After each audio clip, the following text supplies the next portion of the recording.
उन्हाळा आला आणि सोबत घेऊन आला उकाडा, थकवा आणि आरोग्याच्या समस्या. आपण दरवर्षी म्हणतो यंदा उन्हाळा जास्तच आहे, पण खरं कारण काय आहे? वाढतं तापमान, वृक्षतोड आणि बदलणारा निसर्ग याचा परिणाम थेट आपल्या शरीरावर होतो. म्हणूनच आज आपण पाहणार आहोत आयुर्वेदानुसार उन्हाळ्यात आरोग्य कसं सांभाळायचं. पंचवेदचे वैद्य मिहिर वाचासुंदर आणि वैद्य वरदा वाचासुंदर यांनी शेअर केलेल्या काही सोप्या टिप्स. उन्हाळा म्हणजे 2 ऋतू, वसंत आणि ग्रीष्म.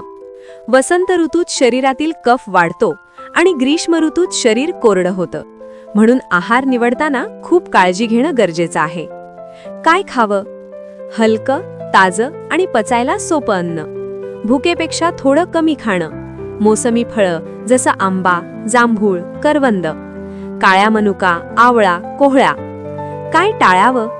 तिखट, तेलकट, तळलेलं अन्न, मैद्याचे पदार्थ. दूध आणि फळं एकत्र खाणं. जड मिठाई जसं रबडी, बंगाली स्वीट्स.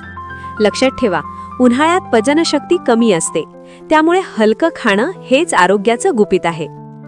पाणी हेच जीवन हे फक्त वाक्य नाही, तर उन्हाळ्यातील सर्वात मोठं सत्य आहे.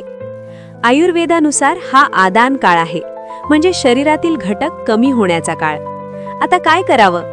लिंबू सरबत, कोकम, कैरीचं पन्ह, नारळ पाणी आणि उसाचा रस. जिरे कोथिंबीर टाकून बनवलेलं ताक. पाण्यात वाळा टाकून पिणं. काय टाळावं?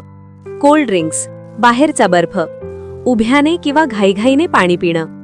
योग्य पाणी पिणं म्हणजे शरीराला उन्हापासून संरक्षण देणं. उन्हाळ्यात फक्त आहार नाही, तर दिनचर्या बदलणंही तितकंच महत्त्वाचं आहे. काय करावं? हलका व्यायाम, चालणं, पोहणं, सूर्यनमस्कार.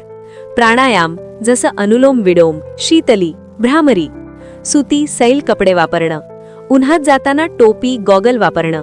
महत्त्वाचा टिप्स: जेवणानंतर लगेच झोपू नका. दुपारची झोप टाळा. निसर्गरम्य ठिकाणी व झाडांच्या सावलीत वेळ घालवावा. लहान लहान सवयी बदलल्या तर मोठ्या आजारांपासून बचाव होऊ शकतो. उन्हाळ्यात काही सामान्य त्रास होतात, पण त्यावर घरगुती उपाय आहेत. जळजळ, धने जिरे पाणी.